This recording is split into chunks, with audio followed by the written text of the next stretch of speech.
जय श्री राम साथियों, स्वागत है आपका बनी ब्रिलियंस में। तो ट्रिग्नोमेट्री के टॉपिक को आगे बढ़ाते हुए आज की क्लास की शुरुआत करते हैं। तो आज हम पढ़ेंगे ट्रिग्नोमेट्री में ट्रिग्नोमेट्रिक रेशियोज। तो ट्रिग्नोमेट्रिक रेशियोज के बारे में पढ़ते हैं।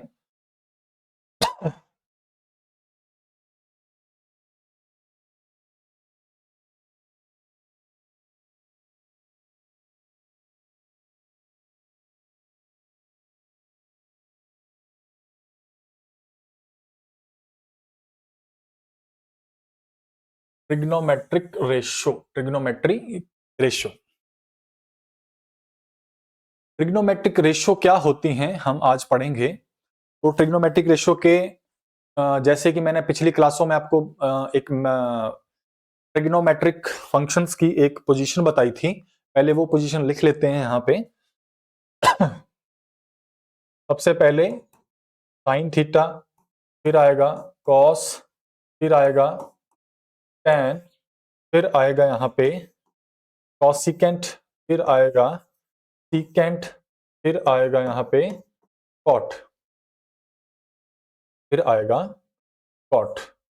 ये जो ट्रिग्नोमेट्रिक रेशियो होती हैं, सबसे पहले बात करेंगे ये इसका यूज कहां पे होता है। ट्रिग्नोमेट्रिक रेशियोज का यूज होता है राइट एंगल ट्राइंगल की साइड अगर फाइंड करनी हो, साइड फाइंड करने के लिए, एंगल फाइंड करने के लिए ट्रिग्नोमेट्रिक रेशियो का यूज होता है। ट्रिग्नोमेट्री की फर्स्ट क्लास में ही हमने पढ़ा था कि ट्रिग्नोमेट्री की जो डेफिनेशन है, it is a branch of mathematics which deals with the angle and sides of the triangles, angle and sides of the triangles. तो ये जो ट्रिग्नोमेट्रिक रेशियोज हैं, ये ट्राइंगल की साइड्स और एंगल्स के बीच का रिलेशन इसमें हम फाइंड कर सकते हैं। तो ये ट्रिग्नोमेट्रिक रेशियोज होती क्या है। तो पहले हम यहाँ पे एक राइट एंगल ट्राइंगल लेंगे। राइट एंगल ट्राइंगल क्या होता है, जिसका एक एंगल 90 डिग्री का हो उसे क्या कहते हैं, राइट एंगल ट्राइंगल। तो मान लीजिए एक मेरे पास राइट एंगल ट्राइंगल है, 90 डिग्री का कोण यहां पे बना रहा है, ए बी और सी।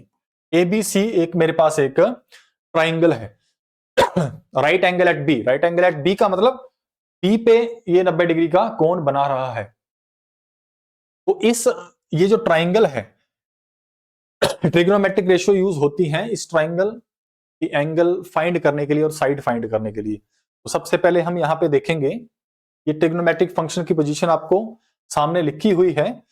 तो ये जो ट्रिग्नोमेट्रिक फंक्शन होती है, ये इसमें ट्राइंगल का जो यूज होता है ट्रिग्नोमेट्रिक रेशियोज का, वो कैसे होता है। तो यहां पे देखेंगे, आपको पता है राइट एंगल ट्राइंगल में होता क्या है। ये जो परपेंडिकुलर है, इसको पी से डिनोट करते हैं हम। पी परपेंडिकुलर साइड, मतलब जहां पे 90 डिग्री का कोण बन रहा है, इसको परपेंडिकुलर बोलते हैं। हिंदी में इसको लंब बोलेंगे। आगे ये वाली जो साइड है, इसको हाइपोटेन्यूज बोलते हैं। इसको एच से डिनोट करते हैं, हाइपोटेन्यूज। एच से इसको डिनोट करते हैं कर्ण, हिंदी में इसको बोलते हैं। और ये जो नीचे बचा, इसको बोलते हैं बेस, इसको बी से डिनोट करते हैं, हिंदी में इसको आधार कहेंगे। राइट एंगल ट्राइंगल में तीन साइड होती हैं, perpendicular, base and this is hypotenuse. Hypotenuse sides इस ट्राइंगल की सबसे बड़ी साइड होती है, और हाइपोटेन्यूज साइड्स कभी भी चेंज नहीं होती। परपेंडिकुलर और बेस चेंज हो जाएंगे अकॉर्डिंग टू एंगल्स। अभी हम आगे देखेंगे क्वेश्चन में कैसे चेंज होंगे। लेकिन आपको अभी तक सिंपल यही याद रखो, ये हाइपोटेन्यूज साइड जो है ये कभी भी चेंज नहीं होती, सिर्फ बेस और परपेंडिकुलर चेंज होते हैं अकॉर्डिंग टू एंगल। वो कैसे चेंज होंगे हम आगे पढ़ेंगे। तो आपको ट्राइंगल की बस यही याद रखना है, राइट एंगल ट्राइंगल में एक perpendicular, this is base and this is hypotenuse. तो इसको ट्रिग्नोमेट्रिक रेशियो में हम कैसे डिफाइन करेंगे, तो यहां पे देखेंगे, ये जो 6 ट्रिग्नोमेट्रिक फंक्शन मैंने लिखे हैं, इसको अपनी पोजीशन में लिखना है। और आपको एक फॉर्मूला याद रखना है, 10th क्लास के बच्चों के लिए भी ये वीडियो यूजफुल रहेगी। और जो ट्रिग्नोमेट्रिक बेस से पढ़ना चाहते हैं, जिनका ट्रिग्नोमेट्रिक जो टॉपिक है ये वीक है, उनके लिए तो मोस्ट इंपोर्टेंट वीडियो है। तो ये जो हमने एक पोजीशन लिखी है, इस पोजीशन में आपने एक फॉर्मूला अपने 10th क्लास में पढ़ा होगा। तो आइए फॉर्मूला देखते हैं। पंडित बद्री प्रसाद हर हर बोले। पंडित बद्री प्रसाद हर हर बोले। यहां से शुरू करेंगे। पंडित बद्री प्रसाद हर हर बोले। पंडित बद्री प्रसाद हर हर बोले, सोना चांदी तोले। आप इसको ऐसे याद रख सकते हैं। मैं एक बार फिर से रिपीट कर रहा हूं। यहां जो ट्रिग्नोमेट्रिक फंक्शन लिखे हैं, यहां से हम स्टार्ट करेंगे। पंडित बद्री प्रसाद हर हर बोले। पंडित से पी, बी से बद्री, पी से फिर बी, एच से हर हर और बी से बोले। ये आपको अल्फाबेट से इसको याद रखना है। तो यहां पे देखेंगे भाई, ये जो मैंने फॉर्मूला आपको बताया, इससे आपको क्या याद रखना है। P here, P stands for perpendicular, B stands for base and H stands for hypotenuse. P stands for perpendicular, B stands for base and H stands for perpendicular. आपको ये फॉर्मूला याद रखना है। पंडित बद्री प्रसाद हर हर बोले। यहां से ऊपर से लिखना शुरू करना है। P B P and H B, perpendicular, base, perpendicular, hypotenuse and this then last base. तो आपको ये फॉर्मूला याद रखना है। इसी से ट्रिग्नोमेट्रिक फंक्शंस जो हैं, ये रेशियोज जो हैं हमारे पास निकल के आती हैं। पेपर में कई बार क्वेश्चन सिंपल तरीके से क्वेश्चन पूछा जाता है, तो आपको ये जो चीज है वो ध्यान में होनी चाहिए। आगे इसका एक क्वेश्चन भी करेंगे, तब आपको क्लियर हो जाएगा। तो आइए इसको देखते हैं कि क्वेश्चन कैसे निकलता है और कैसे इसको करते हैं। तो ये 6 ट्रिग्नोमेट्रिक फंक्शन हैं जिनको हम रेशियोज में इसको लिख सकते हैं। तो आइए यहां पे देखेंगे हम। जैसे फॉर एग्जांपल पहले नंबर पे जो हमारे पास आएगा, अगर फॉर एग्जांपल आपने साइन थीटा की वैल्यू निकालनी हो ट्रिग्नोमेट्रिक रेशियोज में, तो क्या आएगी। यहां पे देखेंगे साइन पी, इसके ऊपर पी है और देखो इसके नीचे कोसिकेंट आता है और यहां पे एच है। तो देखो रेशियोज, ट्रिग्नोमेट्रिक रेशियोज है, इसका मतलब कोई चीज अपॉन में आएगी। तो साइन थीटा की जो यहां पे वैल्यू होगी वो होगी P upon H. P upon H जो साइन के साथ लगा होगा और जो नीचे होगा उसको हम लेंगे। तो साइन थीटा की वैल्यू क्या आएगी, P अपॉन एच। मतलब sine theta is equal to perpendicular upon hypotenuse. Sine theta is equal to perpendicular upon hypotenuse. अगला सेकंड जो है ये है कॉस थीटा।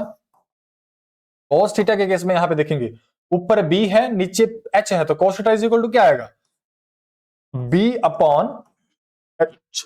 cos थीटा आएगा b upon h। cos theta आएगा आपका b अपॉन h। आगे चलते हैं tan थीटा देखते हैं। तो tan थीटा जो आएगा ये क्या आएगा, tan थीटा आपका आएगा p अपॉन b। tan के साथ p लगा है और कोट नीचे कोट है, इसके साथ b है, तो tan की जो वैल्यू होगी वो होगी P अपॉन B। मैं एक बार फिर से रिपीट कर रहा हूं। 6 ट्रिग्नोमेट्रिक फंक्शन आपने लिखने हैं, फिर यहां से शुरू करना है। पंडित बद्री प्रसाद हर हर बोले।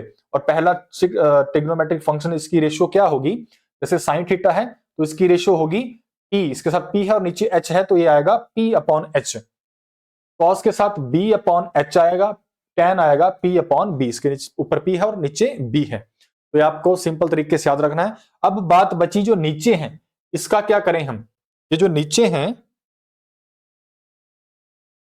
इसको कैसे लिखेंगे। ये जो नीचे आपका बचा है एक कॉसिकेंट, कॉसिकेंट थीटा। अब भाई इसको यहां क्या करना है, कॉसिकेंट h है और इसके आपने ऊपर देखना है साइन है, उसके ऊपर p है। ऊपर वालों को सीधा करना है p, जैसे p अपॉन h। अगर अभी हम कॉसिकेंट नीचे वाला कर रहे हैं तो नीचे वाले को आप कैसे लिखेंगे, इसके साथ h है और ऊपर वाले के साथ p है, तो इसको उल्टा करके लिख देंगे h अपॉन p। तो कॉसिकेंट आएगा h upon p, hypotenuse upon perpendicular. ऊपर वालों को आपने ऐसे करके लिखना है और नीचे वालों को आपने ऐसे करके लिखना है अपॉन में, रेशियो में। तो कॉसिकेंट h अपॉन p आएगा। अब आगे आएगा, ये आ गया फोर्थ, आगे आएगा फिफ्थ, आगे है हमारे पास सीकेंट। सीकेंट थीटा हमारे पास क्या आएगा, सीकेंट यहां पे h है तो h अपॉन ऊपर b है, तो ये आएगा h अपॉन b। तो secant theta is equal to h upon b आएगा। अगला ट्रिग्नोमेट्रिक फंक्शन कोट है, लास्ट आखिरी। तो कोट थीटा क्या आएगा हमारे पास, cot theta is equal to, cot theta क्या आएगा, p यहां पे b है और ऊपर p है, तो b अपॉन p हो जाएगा। ये आएगा b upon p। Base upon perpendicular. Trigonometric ratios जो है, मैं एक बार फिर से रिपीट कर रहा हूं, तो ऊपर वाली ट्रिग्नोमेट्रिक फंक्शंस हैं, ये आएंगे आपके सीधे करके। तो जैसे साइन थीटा था, ये आया हमारा P upon H, cos B upon H, tan P upon B। तो नीचे वाली है ये कैसे लिखेंगे, कोसिकेंड आ गया, इसको लिखेंगे ऐसे करके H upon P, H upon B, इसको लिखेंगे B upon T, B by P। और P stands for perpendicular, B stands for base and H stands for hypotenuse. कर्ण, लंब और आधार हिंदी में भी आपको आपने पढ़ा होगा। तो ये थी हमारी ट्रिग्नोमेट्रिक रेशियोज, इसको आप नोट कर सकते हैं अपनी अपनी कॉपियों में। आगे हम इसका एक क्वेश्चन देखेंगे, उससे आपको पूरा क्लियर हो जाएगा। तो ये आपकी 6 ट्रिग्नोमेट्रिक फंक्शन की जो रेशियोज हैं, ये कैसे निकलती हैं मैंने आपको अभी बताया। तो आगे चलो इसका एक क्वेश्चन देखते हैं।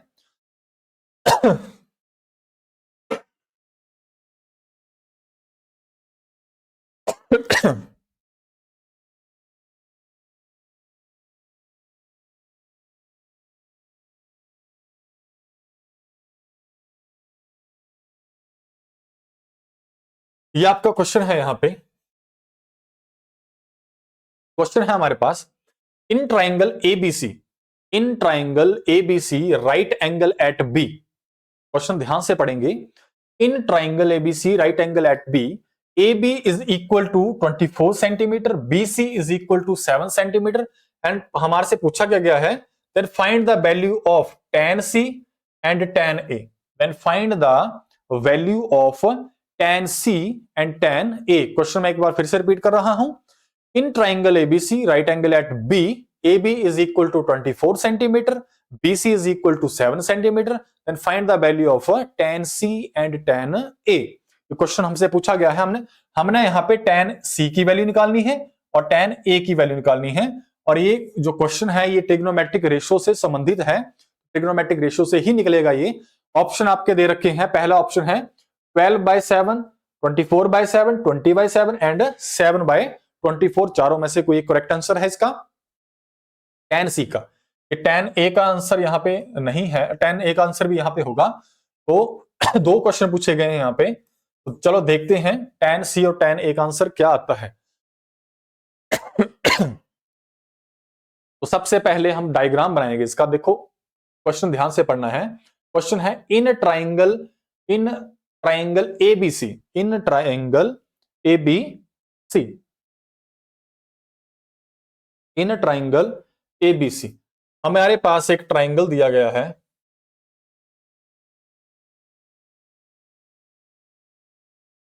इन ट्राइंगल, क्वेश्चन पीछे देखेंगे, इन ट्राइंगल ABC हमारे पास एक ट्राइंगल दे रखा है, राइट एंगल एट बी। बस यही आपको यहां पे देखना जरूरी है, right angle at B. Right angle at B का मतलब है कि जो 90 डिग्री का कोण है वो बी पे बनना है। तो 90 डिग्री का कोण बी पे बने, बाकी ए और सी आप जहां मर्जी लें, ऊपर ले ले चाहे नीचे लें। तो मेरे को बी कहां पे लेना पड़ेगा, यहां पे ही लेना पड़ेगा। बी मेरे को यहां पे लेना पड़ेगा जहां पे 90 डिग्री का ये कोण बना। तो 90 डिग्री का कोण यहां पे बन रहा है, तो बी मेरे को यहां लेना है। ए चाहे आप यहां ले लो, चाहे ए यहां पे, सी यहां पे ले, जहां मर्जी इन दोनों को ले सकते हो, लेकिन बी कहां पे लेना है आपको, जहां पे 90 डिग्री का एंगल बन रहा है। तो in triangle ABC right angle at B, right angle at B, तो ए और सी आप जहां मर्जी ले सकते हैं। मैं ए यहां पे ले रहा हूं और सी यहां पे ले रहा हूं। आप ए भी यहां ले सकते हैं, सी यहां ले सकते हैं, मर्जी आपकी है। बस क्वेश्चन में लिखा गया है कि राइट एंगल एट बी, तो बी आपको सिर्फ यही लेना है, बाकी दोनों आप कहीं भी ले सकते हैं। तो चलिए आगे क्वेश्चन देखते हैं। क्वेश्चन था right angle at B, AB is equal to 24 centimetre and BC is equal to 7 centimetre. AB is equal to 24, तो AB कहां बन रहा है आपका, AB is equal to 24 centimetre. AB is equal to AB is equal to 24 centimetre and BC is equal to 7 centimetre and BC is equal to 7 centimetre. और हमसे question में पूछा क्या गया है, इसकी वैल्यू पूछी गई है, tan C और tan A की वैल्यू हमसे पूछा गया है। tan A निकालना है हमने और tan C निकालना है, ये दो पूछे गए हैं हमसे, हमें ये निकालना है यहाँ पे। तो क्वेश्चन को ध्यान से फिर से सुनेंगे। एक ट्राइंगल दिया है हमारे पास, त्रिकोण ट्राइंगल दिया है, त्रिभुज दी है हमारे पास एक, उसमें हमें क्या बताया है कि जो राइट एंगल है 90 डिग्री का कोण बी बी पे बनेगा, ठीक है, और ए बी दे रखा है 24 सेंटीमीटर, बी सी दे रखा है 7 centimetre. Then find tan A and tan C, हमें tan ए और tan सी की वैल्यू पूछी है, पेपर में पूछा जाता है ऐसे भी। तो आइए इसको सॉल्व करते हैं। देखिए ये 24 सेंटीमीटर है, ये 7 सेंटीमीटर है। हमारे पास हाइपरन्यूज एसी साइड गिवन नहीं है, एसी हमारे पास, AC is not given here, AC हमारे पास गिवन नहीं है, AC is not given here. तो सबसे पहले हमारा काम क्या रहेगा, हम निकालेंगे एसी, एसी की वैल्यू निकालेंगे। चलिए एसी विद एसी निकालते हैं। तो एक राइट एंगल ट्राइंगल में एक फॉर्मूला पढ़ा होगा आपने, राइट एंगल ट्राइंगल जो इसका एक 90 डिग्री का होता है, उसमें एक फॉर्मूला पढ़ा होगा कि पाइथागोरस थ्योरम, आपने पाइथागोरस थ्योरम पढ़ी होगी। तो पाइथागोरस थ्योरम, बाय इसको करेंगे पाइथागोरस थ्योरम। पाइथागोरस थ्योरम क्या बोलती है आपकी, देखो भाई मैंने आपको पहले ही बताया था, ये क्या है आपका हाइपोटेन्यूज, ये क्या रहेगा आपका परपेंडिकुलर, ये क्या रहेगा आपका base. Hypotenuse perpendicular and base, hypotenuse perpendicular and base. तो by using Pythagoras theorem, Pythagoras theorem क्या बोलती है, हाइपोटेन्यूज का स्क्वायर मतलब एसी का square is equal to hypotenuse का स्क्वायर, एसी का square is equal to base का स्क्वायर, बेस का स्क्वायर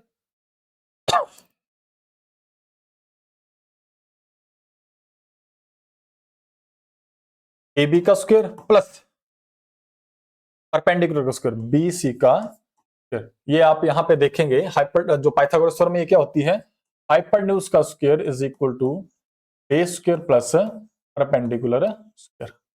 ये एक फॉर्मूला है पाइथागोरस थ्योरम में कि हाइपोटेन्यूज का स्क्वायर, इस लाइन का स्क्वायर इसके बराबर आता है आधार के स्क्वायर के आधार का स्क्वायर जमा इस लंब का स्क्वायर परपेंडिकुलर का square, according to Pythagoras theorem. AC square is equal to AB square plus BC square, hypotenuse square is equal to base square plus perpendicular square. अब इसकी वैल्यू हम यहाँ पे भरते जाएंगे। तो देखिए यहाँ पे AC तो हमारे पास दिया नहीं है, तो AC को AC ही रहने दीजिए, इज इक्वल टू AB की वैल्यू नहीं दी है, AB 24, तो भर दो यहाँ पे 24, ऊपर स्क्वायर है तो स्क्वायर चढ़ेगा इसको, प्लस BC की वैल्यू 7 सेंटीमीटर, तो 7 यहां पे भरेंगे, 7 का स्क्वायर आएगा। AC square is equal to 24 का स्क्वायर कितना होता है, 24 का स्क्वायर का मतलब है 24 मल्टीप्लाई 24, 24 का स्क्वायर होता है 576। 24 को 24 से आप जब मल्टीप्लाई करेंगे तो क्या आएगा 576 प्लस 7 को 7 से, 7 7 जा कितना आएगा, 7 को 49, और AC square is equal to 776 plus 49, इसको जब ऐड करेंगे तो हमारे पास आएगा 625, 625 हमारे पास आएगा 625। तो AC कितना आ जाएगा, इस स्क्वायर का चला जाएगा उधर अंडर रूट चला जाएगा 625, और 625 किसका अंडर रूट होता है, किसका स्क्वायर रूट होता है ये, तो AC इज इक्वल टू 25, 625 25 का स्क्वायर रूट होता है, मतलब 25 को 25 से मल्टीप्लाई करें कितना आएगा 625। तो 625 किसका स्क्वायर है, ये इसका परफेक्ट स्क्वायर है 25 का स्क्वायर रूट है, इसका स्क्वायर रूट है ये 25 का स्क्वायर रूट है, तो AC इज इक्वल टू आएगा 25 25। तो AC की वैल्यू हमारे पास कितनी आ गई, AC की वैल्यू हमारे पास कितनी आ गई, यहां पे AC आ गया हमारे पास 25 सेंटीमीटर, AC की वैल्यू कितनी आ गई 25 सेंटीमीटर। अब चलते हैं क्वेश्चन की ओर, चलते हैं। हमारे से पूछा गया है tan A की वैल्यू, हमारे से पूछी गई है tan A की वैल्यू। चलिए tan A की वैल्यू निकालते हैं, tan A की वैल्यू निकालेंगे। तो सबसे पहले मैं इसको थोड़ा इरेज कर लेता हूं,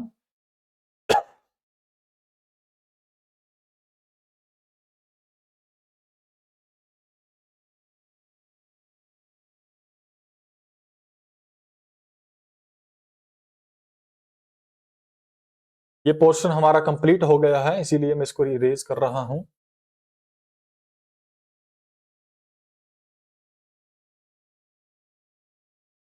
अब हमसे पूछा गया है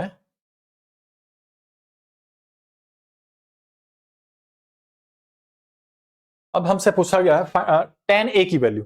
तो चलिए पहले हम यहाँ पे 6 ट्रिग्नोमेट्रिक फंक्शन बना लेते हैं। पहले आएगा sin cos tan cosecant secant और यहाँ पे cot। फिर वही जो मैंने आपको फॉर्मूला बताया था, पंडित बद्री प्रसाद हर हर बोले, पंडित बद्री प्रसाद हर हर बोले। तो देखिए भाई, अब हमसे वैल्यू पूछी गई है tan a की। tan a is equal to, तो tan a की वैल्यू निकालने के लिए देखेंगे भाई, इसमें एंगल का आपने ध्यान रखना है। अगला क्वेश्चन tan c पूछा गया है, और वो अभी जो हम करने जा रहे हैं ये tan a पूछा गया है। यहां पे जो ध्यान रखने वाली बात है ये एंगल वाली बात है, क्योंकि एंगल जो ये होता है, मैंने आपको जब स्टार्टिंग में बताया था, ये वैसे तो अभी इस टाइम हम अगर नॉर्मल तरीके से देखें तो ये परपेंडिकुलर साइड है, ये बेस है इसका, और ये हाइपरन्यूज है। लेकिन अकॉर्डिंग टू एंगल परपेंडिकुलर और बेस बदल जाते हैं, लेकिन ये हाइपरन्यूज साइड जो होती है ये किसी के लिए नहीं बदलती। हाइपरन्यूज हमेशा हाइपरन्यूज ही रहेगी, बस इतना बात आपने ध्यान रखनी है। लेकिन बेस और परपेंडिकुलर ये बदल जाते हैं। ये कैसे बदलते हैं, क्वेश्चन से आपको लग जाएगा पता। हमसे tan a पूछा गया है, हमसे tan a पूछा गया। tan a कहां है, tan a यहां है, तो यहां पे बना लो आप tan a, a एंगल यहां है, तो मतलब ये वाला एंगल पूछा गया है हमसे, tan a। अब यहां पे देखेंगे पहले tan होता किसके बराबर है, मैंने आपको पहले ही बोला था tan यहां पे मतलब p अपॉन b आएगा। tan कितना आएगा, p upon b। tan a is equal to, मतलब tan a कितना आएगा, p अपॉन b। ये तो सेम ही रहेगी, रेशियो यही रहती है tan, ठीक है। लेकिन यहां पे एंगल देखेंगे भाई, tan a पूछा गया तो एंगल यहां पे बन रहा है। मेरी बात आपने एक ध्यान रखनी है, जहां पे एंगल बनता है, जहां पे एंगल बनता है उसके सामने वाली साइड, बिल्कुल ऑपोजिट वाली साइड क्या होती है, एंगल यहां बन रहा है, इसके ऑपोजिट साइड कौन सी है, ये है। तो इस एंगल के लिए ये क्या होगी, इसकी परपेंडिकुलर। जहां पे एंगल बनता है उसके सामने डायरेक्ट ऑपोजिट साइड कौन सी होती है, परपेंडिकुलर। और साथ वाली साइड बेस होती है, हाइपोटेन्यूज चेंज होती नहीं। हाइपोटेन्यूज कहीं भी एंगल बने, हाइपोटेन्यूज चेंज नहीं होनी है आपकी। मैं आपको बार बार बोल रहा हूं, एंगल आपका जहां भी बने, ए पे बने, सी पे बने, लेकिन हाइपोटेन्यूज चेंज नहीं होती है। चेंज कौन, दो ही साइड्स होती हैं, सिर्फ परपेंडिकुलर और सिर्फ बेस। तो इतना इसको आइडेंटिफाई कैसे करते हैं, जहां पे एंगल बनेगा उसके सामने वाली साइड परपेंडिकुलर होगी और साथ वाली बेस, और ये हाइपोटेन्यूज चेंज होती नहीं तो साथ वाली का आपको लग जाएगा पता कि बेस कौन सी है। आपने सिर्फ एक साइड आइडेंटिफाई करनी है कि एंगल के सामने वाली साइड परपेंडिकुलर होती है, और हाइपोटेन्यूज तो यही होती है, तो बाकी बची ये, तो ये बेस ही होगी इसके लिए। तो आइए क्वेश्चन करते हैं। देखो tan a पूछा है, तो tan होता कितना है, p अपॉन एच b, तो मतलब परपेंडिकुलर अपॉन बेस। तो भाई देखेंगे यहाँ पे tan a यहाँ पे बन रहा है, तो tan का परपेंडिकुलर आगे इज इक्वल टू आएगा, यहाँ पे लिखते हैं तो tan a is equal to p upon b था। तो भाई इस एंगल के लिए p परपेंडिकुलर कौन सी साइड है, ये है, मतलब BC अपॉन बेस। इसका बेस कितना कौन है, AB। हाइपोटेन्यूज तो ये है, तो बेस AB है, तो ये आएगा AB। हमारे पास ये बन गया। अब वैल्यू भर दीजिए, BC कितना है 7, और AB कितना है, AB है 24। AB कितना है 24। तो tan A की जो वैल्यू आई हमारे पास वो 7/24। एक बार मैं फिर से रिपीट कर रहा हूं, tan A की वैल्यू पूछी थी, tan होता है हमारा P अपॉन B, तो मैंने P अपॉन B लिख दिया। तो tan A यहां पे बन रहा है, तो मैंने आपको बोला एंगल के बिल्कुल ऑपोजिट सामने वाली साइड कौन सी होगी, परपेंडिकुलर। तो इसके सामने कौन सी साइड है, ये, तो इसके लिए यही परपेंडिकुलर है, यही परपेंडिकुलर है। तो BC आया आपका, परपेंडिकुलर आया आपका 7, और बेस B है, P अपॉन B है, बेस आया आपका 24, बेस आपका आया 24। तो इसका जो आंसर आएगा वो 7/24 आएगा। आगे देखते हैं tan C की वैल्यू। अब यहां पे थोड़ा ट्विस्ट आएगा tan C की वैल्यू देखेंगे यहां पे,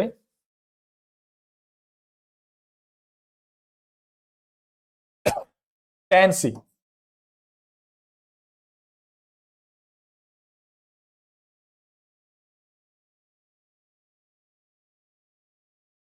यहां पे आएगा tan C की वैल्यू। डायग्राम मेरे को दोबारा बनाना पड़ेगा। tan C की वैल्यू, ये B था, ये A था, ये C था, ये 24, ये 7 था, और ये आया था हमारा 25 सेंटीमीटर सेंटीमीटर सेंटीमीटर। हमारे पास tan C, tan A निकाल लिया है हमने, tan C पूछा गया है। अब भाई देखेंगे tan C, 6 ट्रिग्नोमेट्रिक फंक्शन मैं बना रहा हूं यहां पे, sine, cos, tan, cosecant, secant, cot. Pandit Badri Prasad हर हर बोले। तो भाई यहां पे देखेंगे tan C यहां करते हैं, tan C की वैल्यू। अब यहां पे मैंने आपको बोला कि आपने ध्यान रखना है सिर्फ एंगल का। tan B उस टाइम जब tan A निकाला था उसके लिए सामने वाली ये परपेंडिकुलर थी। tan A कितना आया हमारे पास, tan A देखो tan P अपॉन B ही होता है, यहां भी P अपॉन B ही आएगा, P अपॉन B। यहां भी कितना आया था, P अपॉन E, तो B सेम रहेगा, P अपॉन B। लेकिन एंगल यहां A पे बन रहा है, बस एंगल का ध्यान रखना है, एंगल कहां पे बन रहा है, tan A पूछा गया है तो A पे एंगल बन रहा है, जहां पे एंगल बनेगा उसके सामने वाली साइड परपेंडिकुलर होगी, तो P है तो यहाँ पे 7 सीधा, और नीचे बेस है तो बेस इसका हाइपोटेन्यूज चेंज होती नहीं, सबके लिए हाइपोटेन्यूज ही होती है, बेस इसका 24। अब भाई आगे देखेंगे, यहाँ पे tan C की वैल्यू पूछी गई है, तो tan C के लिए सेम ही फॉर्मूला, तो सेम ही लगेगा कि P अपॉन B ही होता है, तो P अपॉन B मैंने लिख दिया। लेकिन भाई यहाँ पे जो बात ध्यान रखने वाली है, tan C में एंगल C में बन रहा है, एंगल कहां बन रहा है, यहां पे बन रहा है, एंगल बन रहा है C में, और यही चीज अगर किसी को समझ आ गई तो ट्रिग्नोमेट्रिक रेशियो वो निकाल सकता है। पहले एंगल A पे बना था, अब एंगल C पे बन रहा है। अब भाई मैंने आपको एक चीज बताई थी कि ट्रिग्नोमेट्रिक जब रेशियो निकालते हैं, एंगल कोई भी हो, ये जो हाइपोटेन्यूज साइड है ये चेंज नहीं होती है, सभी के लिए हाइपोटेन्यूज ही रहेगी, साइड सिर्फ दो चेंज होंगी, कौन कौन सी, परपेंडिकुलर और बेस। तो परपेंडिकुलर और बेस अकॉर्डिंग टू एंगल बदल जाते हैं। कैसे बदलते हैं देखो, अब एंगल बन रहा है आपका C पे, तो मैंने आपको एक बात बोली थी, एंगल के सामने वाली, यहां देखो जब यहां पे एंगल बना था उसके सामने वाली साइड ये थी, उसके लिए परपेंडिकुलर ये था, लेकिन अब एंगल बन रहा है यहां पे, तो एंगल के सामने वाली साइड कौन सी अभी ये, तो इस एंगल के लिए जो परपेंडिकुलर है वो ये हो जाएगी, और हाइपरन्यूज तो चेंज होती नहीं है, मैं बार बार बोल रहा हूं, हाइपरन्यूज यही रहेगी। तो अब बची कौन सी साइड, एंगल के सामने वाली साइड परपेंडिकुलर होगी, हाइपरन्यूज चेंज होती नहीं है, तो बची कौन, आधार बचा, बेस बचा, तो इसके लिए आधार ये है, बेस है, नॉर्मल सी बात है। मैं एक बार फिर से रिपीट कर रहा हूं, जब tan A के केस में एंगल यहां था तो सामने वाली परपेंडिकुलर थी, हाइपोटेन्यूज चेंज होती नहीं है, आधार फिर ये बचा, लास्ट में जो बच जाएगा वही होगा। अब भाई एंगल tan C निकालना है, tan C एंगल यहां पे बन रहा है, मैंने आपको बोला है एंगल के सामने वाली साइड होती है परपेंडिकुलर, अब इसके लिए परपेंडिकुलर नहीं होगी, इसके सामने ऑपोजिट सीधी एंगल के सामने साइड कौन सी है, ये वाली साइड सामने है, इसके सामने वाली साइड परपेंडिकुलर होगी, और हाइपोटेन्यूज चेंज होती नहीं, तो H इसके लिए यही रहेगा, ये P बन गया इसके लिए, ये H बन गया, और बाकी क्या बचा, बेस, तो ये इसके लिए बेस हो गया, अब C के लिए ये बेस हो, तो C के एंगल C के लिए ये P हो गया, H तो यही रहेगा, बेस इसके लिए ये हो गया। तो अब वैल्यू भरते हैं भाई, tan C की वैल्यू P अपॉन B ही होती है, दोनों केस में P अपॉन B आएगा, यहां से P अपॉन B। लेकिन अब भरेंगे हम tan B, P इसके लिए P कौन हो गया, इसके लिए P 24 हो गया, तो यहां पे लिखेंगे हम 24, और B बेस, इसके लिए बेस कौन हो गया, हाइपरन्यूज चेंज होती नहीं है, ये तो हाइपरन्यूज ही रहेगी, उसके लिए बेस ये हो गया, तो बेसिस का आएगा 7, तो tan C की जो वैल्यू आई वो 24/7 आया, tan B की जो वैल्यू आई, C की जो वैल्यू आई वो 24/7, तो tan A आपका आया 7/24, और tan C आपका आया 24/7, tan C आया आपका 24/7, तो tan C आया आपका 24/7, ये tan C के लिए, और tan A आपका आया था 7/24, ये tan A के लिए ये वैल्यू। तो आशा करता हूं आपको समझ आया होगा ये ट्रिग्नोमेट्रिक रेशियोज, आगे भी हम इसके काफी ज्यादा क्वेश्चन डिस्कस करेंगे, उसमें भी आपके काफी सारे डाउट क्लियर होंगे। तो मिलते हैं आपको आपके साथ अगले ही एक टॉपिक लेकर, क्वेश्चन थोड़े से क्वेश्चन लेकर, टॉपिक लेकर मैथमेटिक्स के। तब तक के लिए धन्यवाद।